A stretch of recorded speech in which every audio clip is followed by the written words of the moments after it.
Bismillahirrahmanirrahim. Assalamualaikum warahmatullahi wabarakatuh.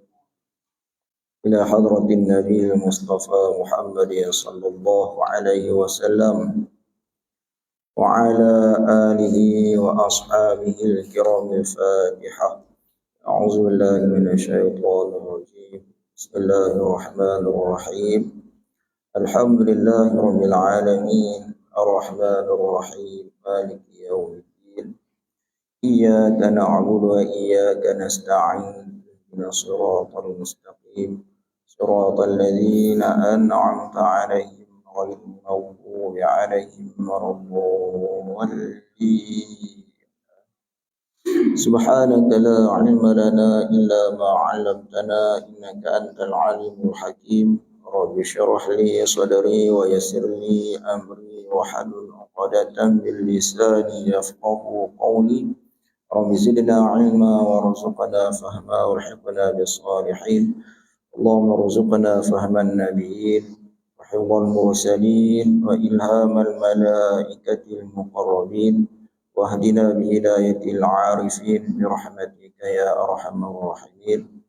Allahumma salli ala sayyidina Muhammad al-Fatihi lima ughliqa wal khatimi lima sabaq nasirul haqqi bil haqqi wal hadi ila siratal mustaqim wa ala alihi wa sahbihi haqqa qadrihi wa miqdarihil azim. Wala hawla wala quwwata illa billahil aliyyil azim. ولا حول ولا قوة إلا بالله العلي العظيم ولا حول ولا قوة إلا بالله العلي العظيم أما بعد. Alhamdulillah, segala puji bagi Allah kerana masih lagi memberi kesempatan, peluang, kelapangan, kesihatan dapat lagi sama-sama kita sembahyang berjemaah dan seterusnya dapat lagi sama-sama kita berada di dalam taman syurga, iaitu majlis ilmu fiqh lah, berkenaan dengan sembahyang berjamaah. Ini sambungan kitab kita risalah masbuk muafiq, masalah muafiq dan masbuk. Muafiq dan masbuk muka surat 5. Bagi yang ada kitab tu muka surat 5. Perenggan yang teratas sekali.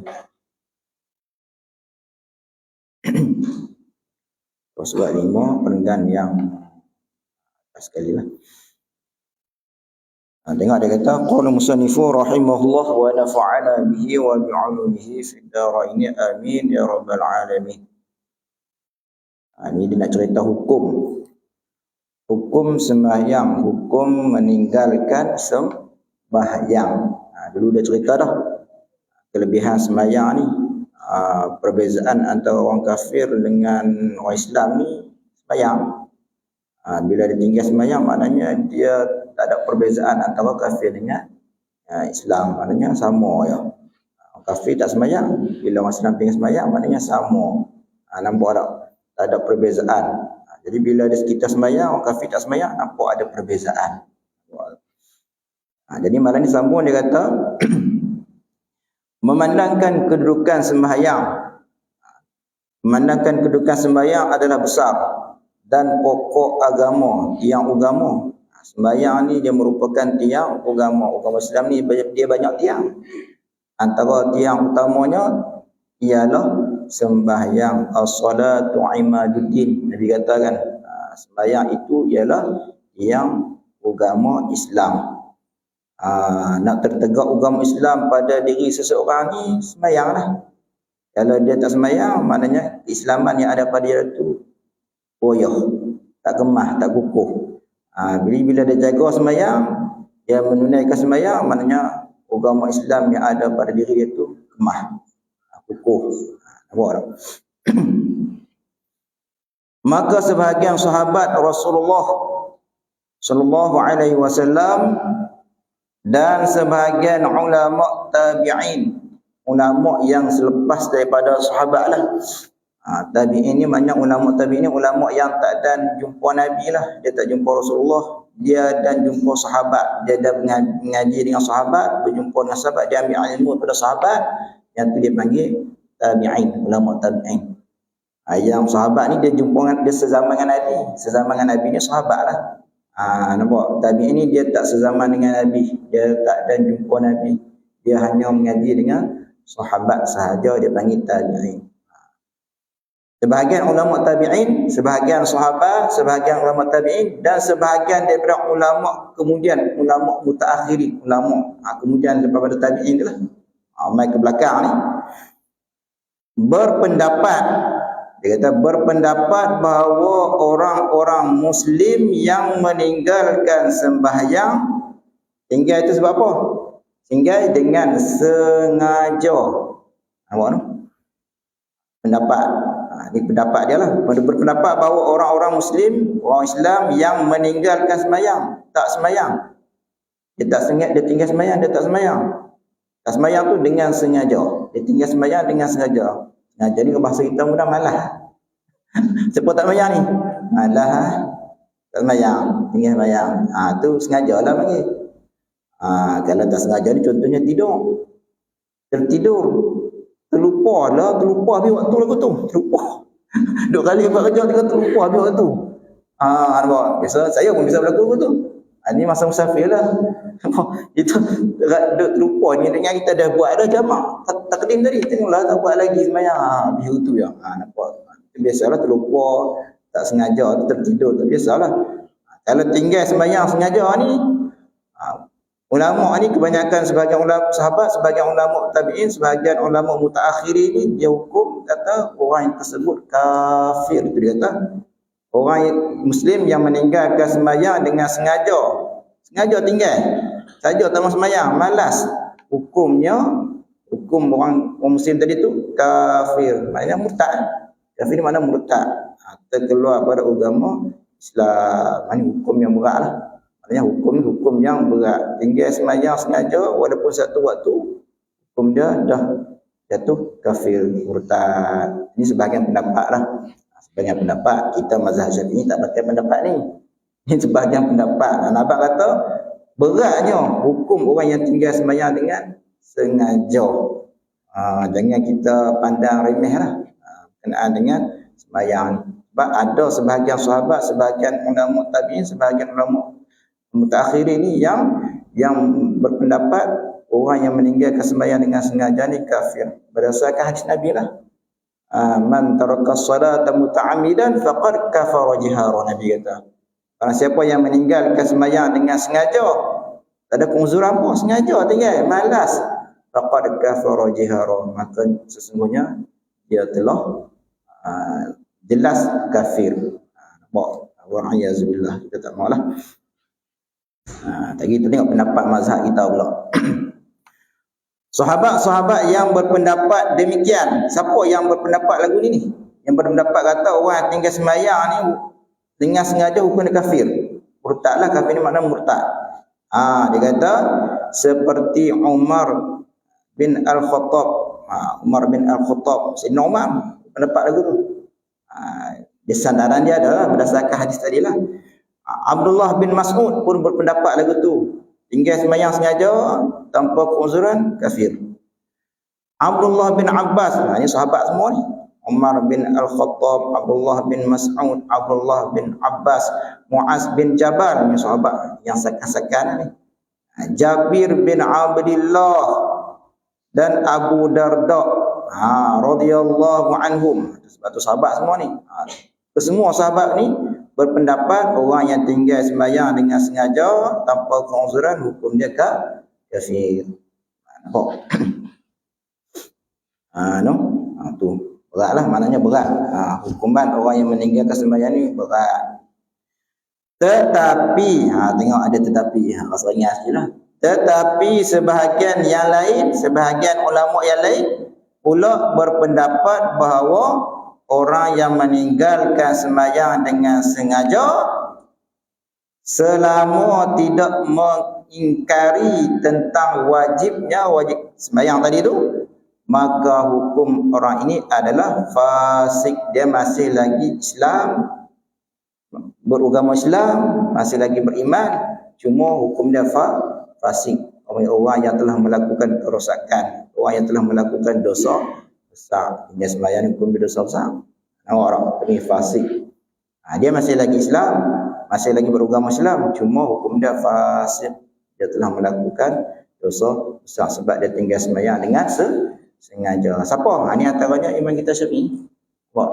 Imam Syafi'i lah hukum lagu ni. Orang tanya awak tak sembahyang ni? Saja malah. Nak kata malah. Aku malah sembahyang ni. Babak sembahyang aku malah. Aku wajib sembahyang. Tak wajib tak sembahyang. Apa hukum dia? Hukum dia fasik. Kalau dia tinggal sembahyang sengaja tanpa keuzuran, fasik. Dosa besar. Nampak tak? Dia tak hukum kafir, tak hukum murtad. Dia nak murtad ni bila? Bila dia kata sembahyang tak wajib ke atas aku lah. Dia tu. Dia mengingkari kewajipan sembahyang. Sembahyang waktu ni wajib. Nampak tak? Dia kata, sembahyang. Apa sembahyang? Apa sembahyang? Aku tak sembahyang. Buat tak sembahyang? Amalah ke apa? Tak. Sembahyang tak wajib ke atas aku. Tengok dia kata aku tu. Aku tak wajib sembahyang. Bila dia kata lagu tu ya. Nampak tak? Hukum dia jatuh murtad. Kafir. Tu baru hukum kafir. Ikut mazhab kita lah. Mazhab ulama yang berpendapat bahawasanya orang yang tinggal sembahyang dengan sengaja ni fasik.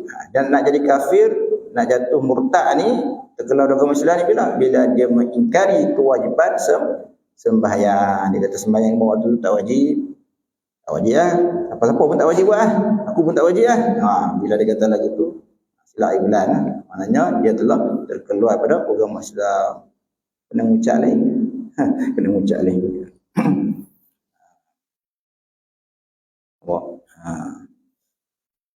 Itu dia kata tu. Dia kata tu dengan adab.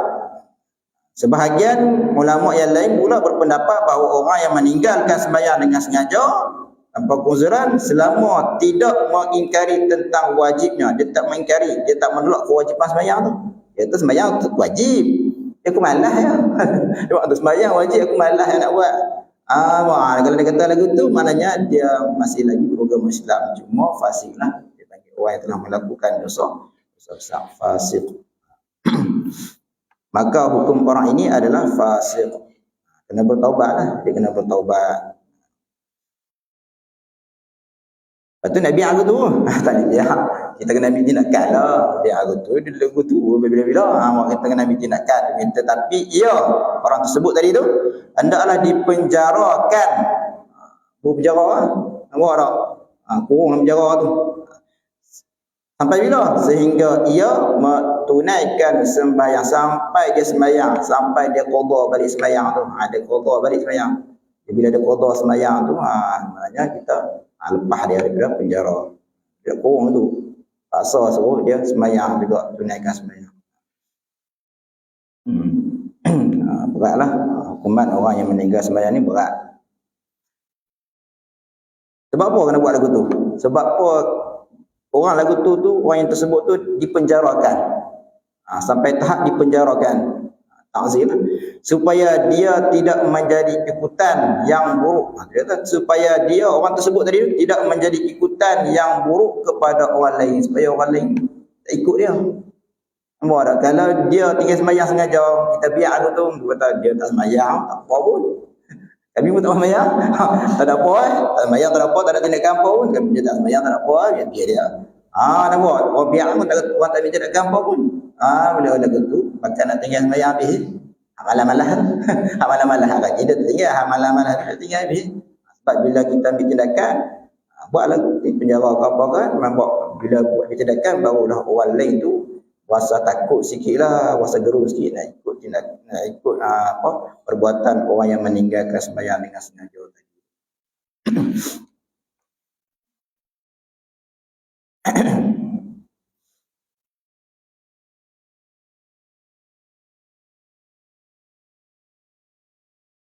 Imam mazhab, tengok ni dia cerita pendapat imam mazhab. Imam mazhab berpendapat bahawa wajib dibunuh ke atas orang yang meninggalkan sembahyang dengan sengaja. Ini imam mazhab. Mazhab Maliki, Syafi'i, apa semua tu. Nampak? Dia mazhab Ahmad lagi dah teruk. Sembahyang je. Ni contoh sembahyang lah kan. tengok sembahyang Jumaat mazhab dia bagi teruk. Sembahyang Jumaat pada ada tu jadi fardu ain. Lagi tengok mazhab Imam Ahmad.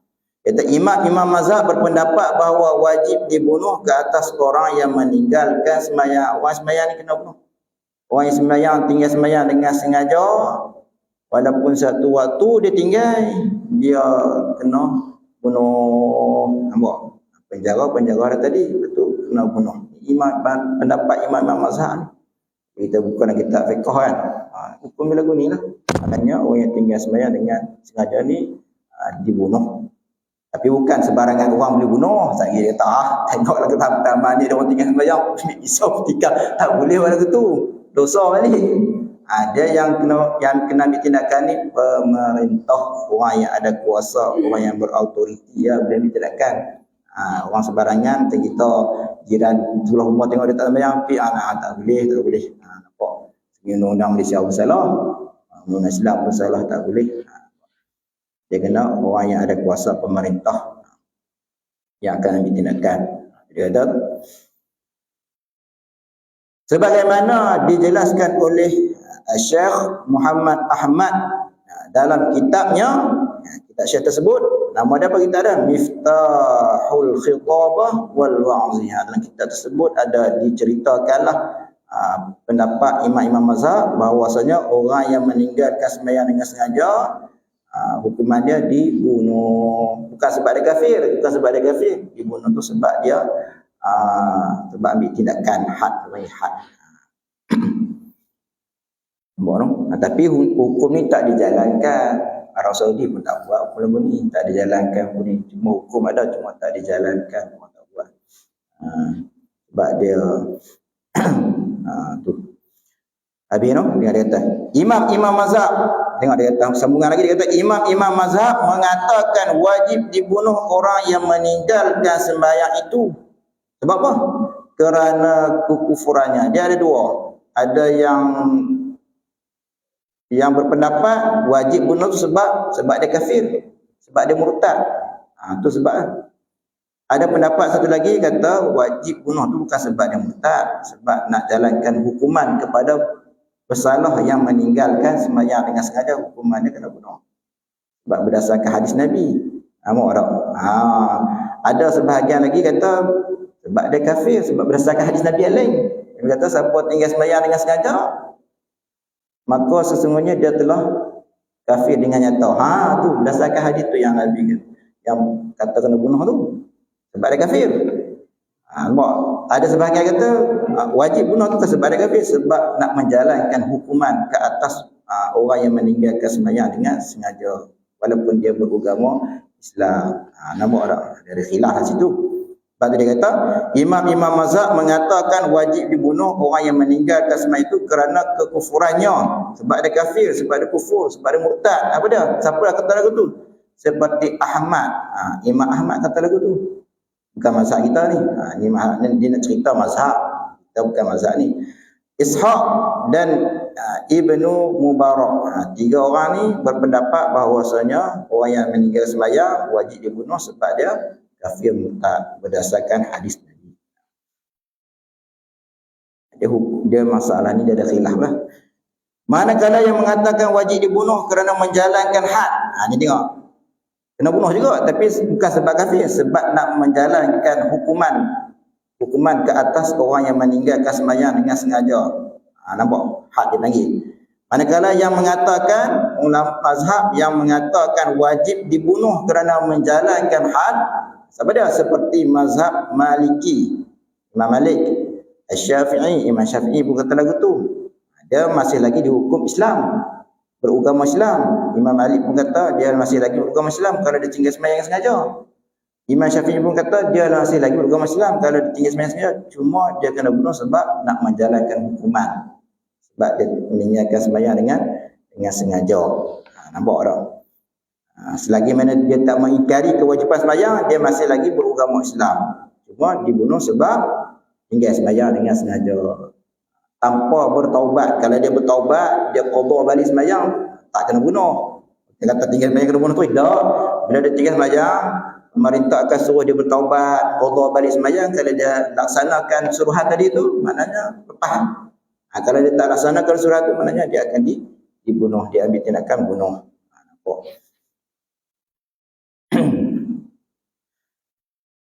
Dan Abu Hanifah pun lagu tu juga. Mazhab Hanafi pun lagu tu juga. Sebab dibunuh sebab menjalankan had hukuman. Ambil mana ni? Dia kata sila rujuk kepada kitab Bidayatul Mujtahid. Kita tengoklah dia kata pergi rujuk, kita tengok dalam kitab Bidayatul Mujtahid. Dalam kitab tersebut ada dihurai, diterangkan hukuman orang yang meninggalkan sembahyang dengan sengaja ni, hukuman dia dibunuh. Ada dua. Pertama dibunuh sebab kekufuran, itu mazhab Imam Ahmad yang tadi tu. Ada mazhab kata dibunuh sebab untuk menjalankan had hukuman peninggal, orang yang meninggalkan sembahyang dengan sengaja ni. Tu sebab tu bukan sebab dia kafir, dia masih lagi Islam. Tu sebahagian mazhab pula. Semua tu ada tersebut di dalam kitab Bidayatul Mujtahid. Karangan siapa ni? Oleh Ibn Rushd. Ada tersebutlah. Kita tak perlu tahu pun. Kita tak perlu semua ni. Ini serah kepada pemerintah. Beginilah hukumnya. Semua kitab ni dia dah cerita hukum. Nampak kata berat ni tinggal mayang ni. Hukuman dah sampai kata tu. Imam mazhab berpendapat lagu tu. Nampak tak? Kata lagu tu hukum. Maknanya hukuman dia berat. Supaya kita ni berasa, gerum kita tak tinggal dah lah. Semua anak-anak kita, cucu-cucu kita kan. Kita kena suruh dengan tinggal sembahyang. Terpaksa sembahyang dengan tinggal sembahyang. Nampak? Sebab hukuman orang yang meninggal sembahyang sengaja ni hukuman dia berat. Beginilah dia kata hukumnya syariat Islam, undang-undang Islam ke atas mereka semua yang mengaku berlindung di bawah naungan Islam. Siapa-siapa yang mengaku kata dia Islam, dia beragama Islam, lagu inilah hukum dia. Tak boleh tinggal sembahyang dengan sengaja tanpa penguzuran. Sedangkan mereka dusta. Dia mengaku dia Islam tapi dia tinggal sembahyang. Ini dusta. Orang mengaku kata Islam. Hukum Islam pertama apa dia? Ucap. Yang kedua, menunaikan sembahyang. Buat tak sembahyang? Kata Islam. Nampak? Panggil dusta. Bohong. Kita mengaku kita Islam tapi kita tak sembahyang. Itu dia panggil dusta.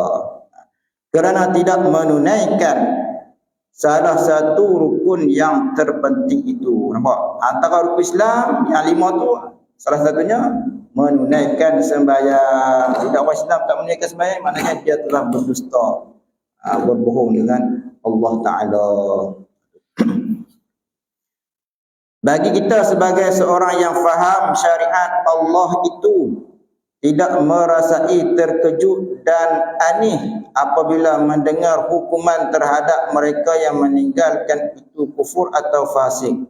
Bagi kita orang Islam ni, orang yang faham undang-undang Islam ni, bila orang kata, hingga sembahyang ni ada sampai tahap kufur, kafir.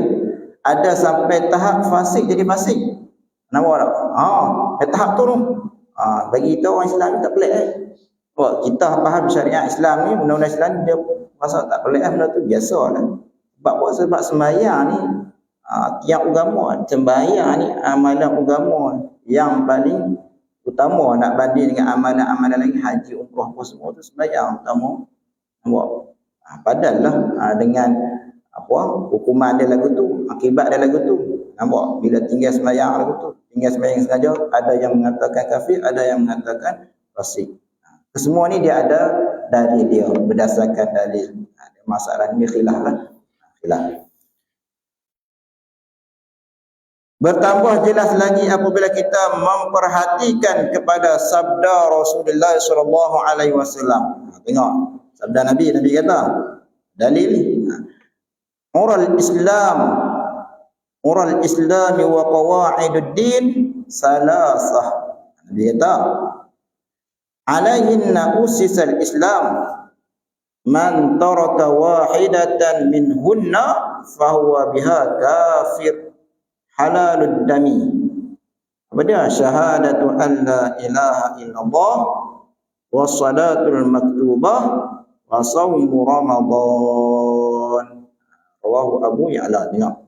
Maksudnya dia kata ikatan Islam dan asas agama Islam itu ada 3 perkara asas dia. Dalam hadis ni Nabi sebut 3, dalam hadis lain sebut 5. Nampak tak? Tak apalah. Dia kata ikatan Islam dan asas agama itu, agama Islam tu ada 3 perkara. Agama Islam ni dia tertegak atas 3 perkara ni. Tu dia kata di atas inilah, di atas 3 perkara ni tertegaknya Islam, tertegak agama Islam. Agama Islam nak jadi kukuh, nak jadi kuat, nak dikemah ni, dia mesti terbina, tertegak atas 3 perkara ni yang disebutkan dalam hadis ni. Apa dia? Barang siapa meninggalkan salah satu daripada 3 perkara ni, maka dia menjadi kafir. Ni berdasarkan hadis ni tu yang ada sebagian ulama yang menghukumkan orang yang tinggal sembahyang tu kafir. Nabi kata, barang siapa meninggalkan salah satu daripadanya, daripada 3 perkara ni, maka dia menjadi kafir dan halal darahnya, darah orang tersebut, orang yang meninggalkan salah satu daripada 3 perkara ni. Halal darah maknanya boleh dibunuh lah. Halal darah maksudnya boleh dibunuh. Nampak tak tu halal darah. Ini berdasarkan hadis ni, ini dalil bagi mazhab atau pendapat yang mengatakan kafir lah. Apa dia 3 perkara tu? Iaitu syahadah, ucaplah saksi la ilaha illallah, tiada Tuhan yang semua malaikat Allah. Ucaplah, bahasa kita punya ucap. Orang kafir masa zaman Nabi perang orang kafir kan. Nabi bunuh, boleh bunuh orang kafir, boleh. Sebab apa? Sebab dia tak masuk Islam, dia tak ucap. Bila dia ucap, tak boleh bunuh dah. Darah dia tak halal lah. Darah dia tak halal ditumpahi dah. Nampak? Tak dibunuh dah dia. Sebab apa? Sebab dia masuk Islam dah. Nampak dah. Itu satu. Sembahyang yang diwajibkan. Yang kedua, sembahyang yang diwajibkan. Bila tinggal sembahyang, dia jadi kafir, maka dia boleh dibunuh. Sekiranya dia tak bertaubat lah. Nampak? Dan puasa di bulan Ramadan. Tinggal puasa bulan Ramadan pun boleh. Nampak? Ini bukan mazhab kita ni. Cuma hadis ni dalil bagi mazhab yang lain. Cuma dia nak ambil highlight dia tu, dia nak kata tu lah. Dia kata orang tinggal sembahyang ni jadi kafir dan boleh dibunuh. Itu yang ulama kata hukum dia kena bunuh. Dibunuh. Kalau dia tak bertaubat, dia tak mengqadhakan sembahyang yang ditinggalkan tadi. Kalau dia taubat, dia qadha balik, lepaslah, tak boleh bunuh. Nampak? Habis no? Dalam peperangan pun tak boleh tinggal sembahyang. Nabi dalam peperangan pun Nabi tak tinggal sembahyang, Nabi sembahyang. Kalau kata ni Nabi tinggal, nampak orang ada Nabi dalam peperangan ni, dalam situasi yang genting lagu tu pun Nabi tak tinggal sembahyang juga. Nampak? Bukan mudah-mudah tinggal sembahyang. Habis ni tengah dia kata, tajuk berikutnya sembahyang berjemaah. Ni kita ni maksud utamanya nak cerita berkenaan dengan sembahyang berjemaah. Tadi 9 dia sebelum nak cerita sembahyang berjemaah tu, dia cerita sikit-sikit apa hukum berkenaan dengan sembahyang. Dia kata sembahyang berjemaah merupakan sunat muakkadah. Kalau orang tanya hukum sembahyang berjemaah ni apa dia? Fardu ain ke? Fardu kifayah ke? Sunat ya? Sembahyang berjemaah ni. Tapi sembahyang boleh tak? Tapi sembahyang berjemaah bukan tak sembahyang, tapi sembahyang berjemaah boleh tak? Tengok hukum dia. Sembahyang berjemaah merupakan sunat muakkadah. Perkara sunat yang dituntut kuat, dituntut sangat-sangat. Nampak tak sembahyang berjemaah ni? Dia ada perkara sunat yang dituntut tapi tak kuat lah. Buat tak buat tak apa. Nampak? Sembahyang berjemaah ni dia masuk dalam perkara sunat yang dituntut kuat. Maknanya kalau boleh tinggal, walaupun sunat, kalau boleh tinggal. Itu boleh sunat muakkadah. Sebab Nabi tak tinggal. Nabi tak tinggal sembahyang berjemaah. Hatta Nabi sakit pun Nabi suruh sahabat pimpin untuk sembahyang berjemaah. Nabi tak duduk dalam rumah sembahyang seorang tak. Nabi keluar juga sembahyang berjemaah. Walaupun Nabi dalam penguzuran. Nampak? Tu Nabi kata tuntutan dia tu kuat. Tuntutan sembahyang berjemaah ni kuat.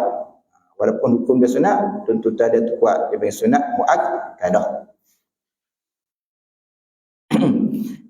Kepada kaum muslimin, kepada siapa ni? Kepada kaum muslimin, kepada orang lelaki ialah.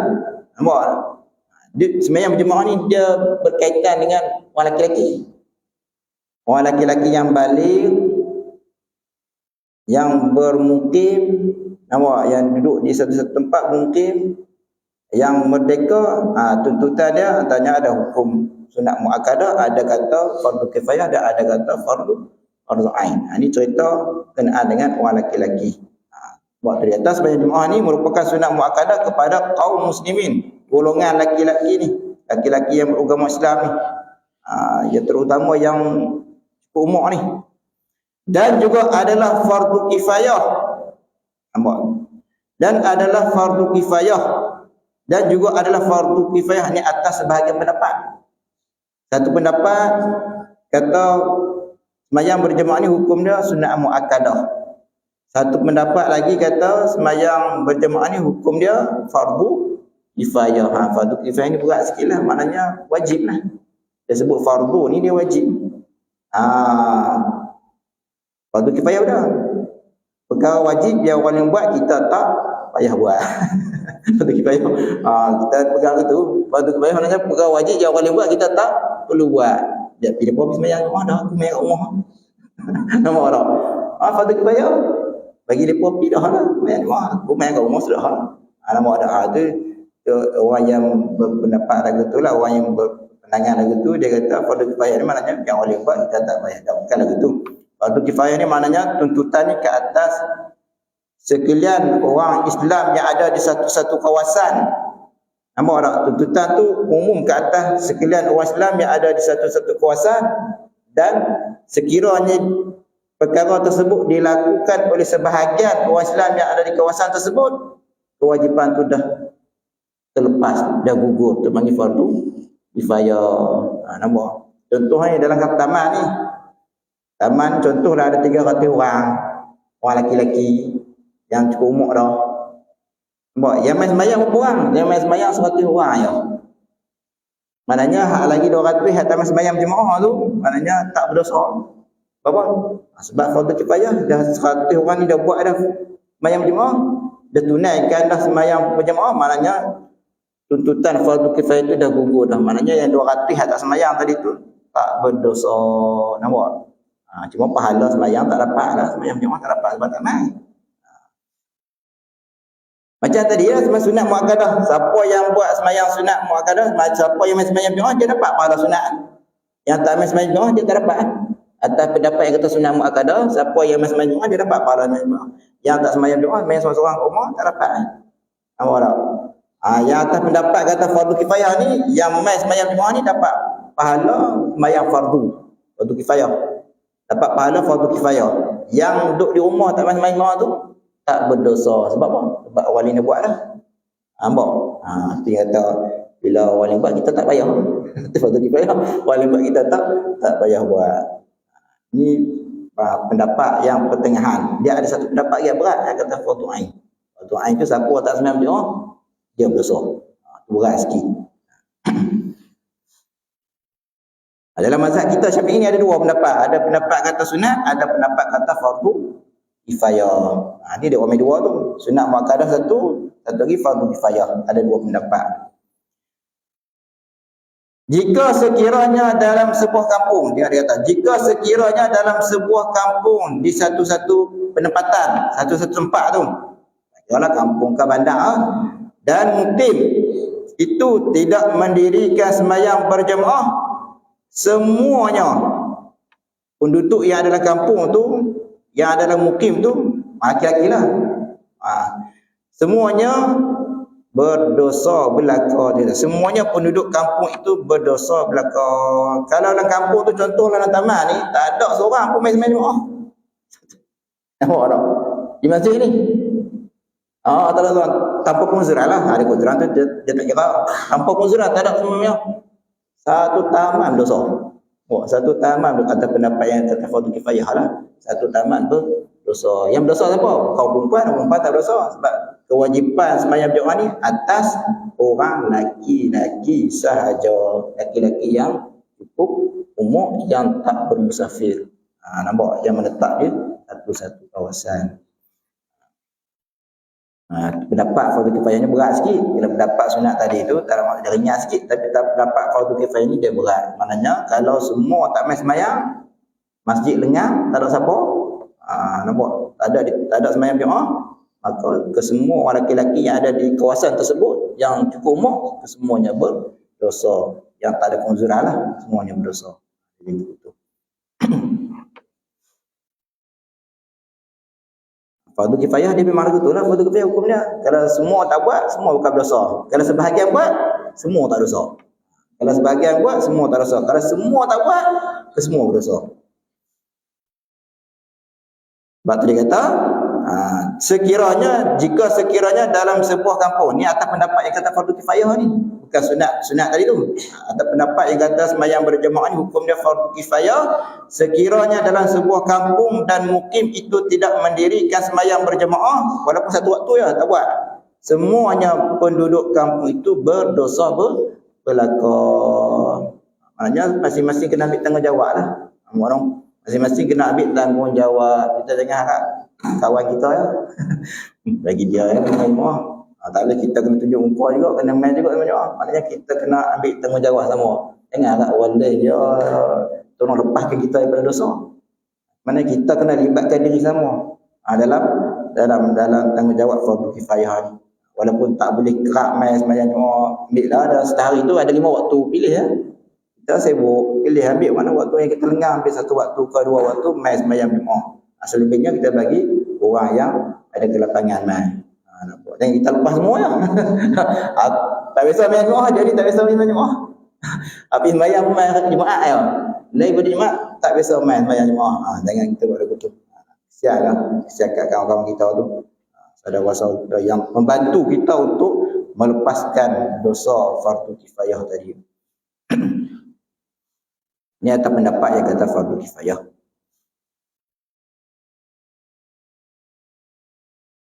Solat jemaah ni boleh tak buat kat surau? Kau mesti buat di masjid. Tak orang tanya, kena buat kat masjid kau sembahyang jemaah ni? Kalau buat kat tempat lain tak boleh lah. Kita pilihlah satu-satu tempat kau, kita buat sembahyang jemaah. Bukan masjid, bukan surau, boleh tak? Takutlah kita kata, kena buat di masjid lah. Boleh. Main jemaah ni buat lah mana-mana pun boleh.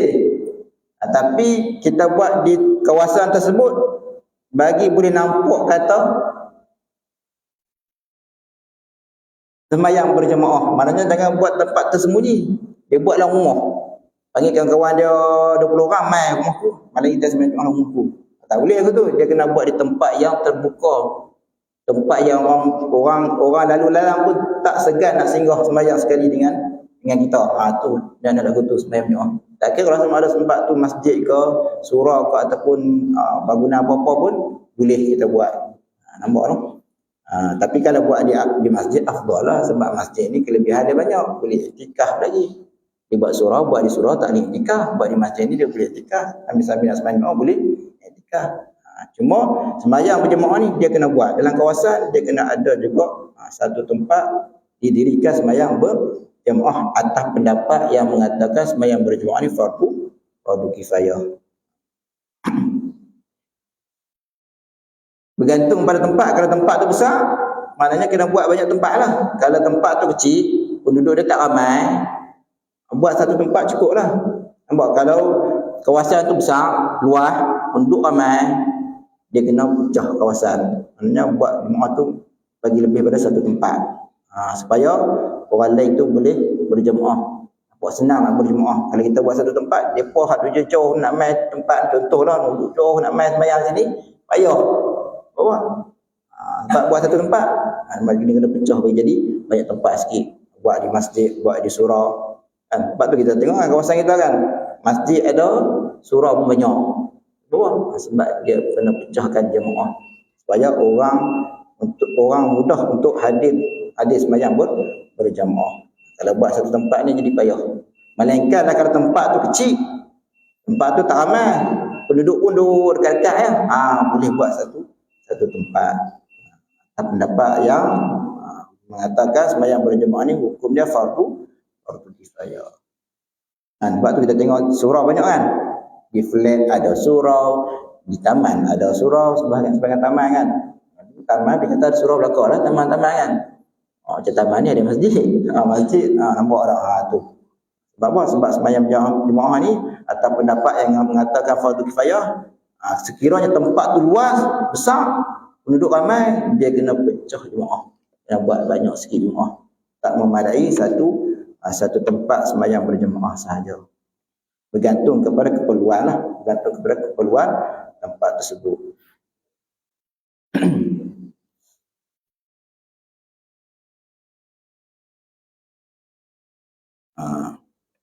Solat berjemaah sangat penting dalam pengajaran Islam. Di samping ianya melaksanakan kewajipan terhadap Allah Azza wa Jalla, berjemaah juga dapat melatih kaum muslimin agar mereka berada di dalam kesatuan yang utuh. Kita berhenti situ dulu. Penggan solat berjemaah sangat penting dalam pengajaran Islam. Jadi nak cerita apa kelebihan sembahyang berjemaah? Sebab apa Islam suruh kita sembahyang berjemaah? Ada sembahyang berjemaah harian, ada sembahyang berjemaah mingguan. Harian hari 5 waktu ni lah. Zuhur, Asar, Maghrib, Isyak, Subuh kan. Yang mingguan tu sembahyang Jumaat. Jumaat wajib berjemaah. Kena berjemaah. Nampak tak? Sembahyang 5 waktu ni selain pada hari Jumaat tadi tu. Fardu kifayah atau pendapat fardu kifayah. Ada pendapat kata sunat muakkadah. Tapi berjemaah. Nampak tak? Itu dia panggil sembahyang berjemaah harian. Sembahyang berjemaah mingguan hari Jumaat tu. Sebab apa? Dalam agama Islam dia ada lagu tu. Ada sembahyang berjemaah harian, ada sembahyang berjemaah mingguan. Apa panggil apa? Tujuan dia. Sebab apa dalam Islam buat lagu tu? Sebab apa dia tuntut kita berjemaah tiap hari, lepas tu minggu sekali. Nanti kita akan cerita kelebihan dia, tujuan dia. Dalam perenggan ni lah, perenggan solat berjemaah sangat penting dalam pengajaran Islam. Allahu a'lam. Ada solat? Tak ada orang? Nak dengan sembahyang berjemaah? Tak ada. Jadi tak cerita lagi ni, cerita hukum. Nanti dia nak cerita masbuk muafiq. Kitab ni dia sebenarnya nak cerita berkenaan dengan makmum lah. Hukum makmum. Bila kita berjemaah ni, kita kadang-kadang kita jadi masbuk, kadang-kadang kita jadi muafiq. Hukum dia lagu mana? Nampak tak? Dia dah cerita tu, tapi dia tak cerita lagi. Dia cerita, dia intro dia ada masuk sikit-sikit. Cerita hukum sembahyang, lepas tu cerita berjemaah. Tak lagi baru dia nak cerita berkenaan dengan makmum. Muafiq dan masbuk. Sebab benda ni penting tau. Jadi kita tak apa cerita aku dia sembahyang jemaah. Biasa ya, dah. Sebab bila kita sembahyang berjemaah ni, kadang-kadang kita jadi imam, kadang-kadang kita jadi makmum. Bila kita jadi imam tak ada masalah lah. Bila kita jadi makmum tu yang akan ada masalah. Sekiranya kita tak mengetahui hukum makmum tadi tu. Makmum muafiq dan makmum masbuk. Sebab takut makmum masbuk ni dia muafiq, tiba-tiba dia buat macam makmum masbuk. Takut dia masbuk, tiba-tiba dia buat macam makmum muafiq. Takut tak kena. Bila tak kena, sembahyang boleh terbatal. Yang takut. Sebab tu kita kena ambil beratlah berkenaan dengan sembahyang berjemaah ni. Terutama hukum yang berkaitan dengan makmum. Allahu a'lam. Bismillahirrahmanirrahim. Alhamdulillahirabbil alamin wassalatu wassalamu ala asyrafil anbiya'i wal mursalin wa ala alihi wa sahbihi ajma'in. Allahumma inna nas'aluka 'ilman nafi'ah wa arzaqan wasi'ah wa 'amalan salihatan maqbulah wa sa'adatan darain wa husnul khatimah wa anta khairu raziqin. Allahumma akhrijna min zulumatil wahm wa akrimna bi nuril fahm waftah lana abwabal 'ilm wa zayyinna bil akhlaqil hasanati wal hilm. Wassallallahu ala sayyidina Muhammad wa ala alihi wa sahbihi wasallam. Alhamdulillahi rabbil alamin.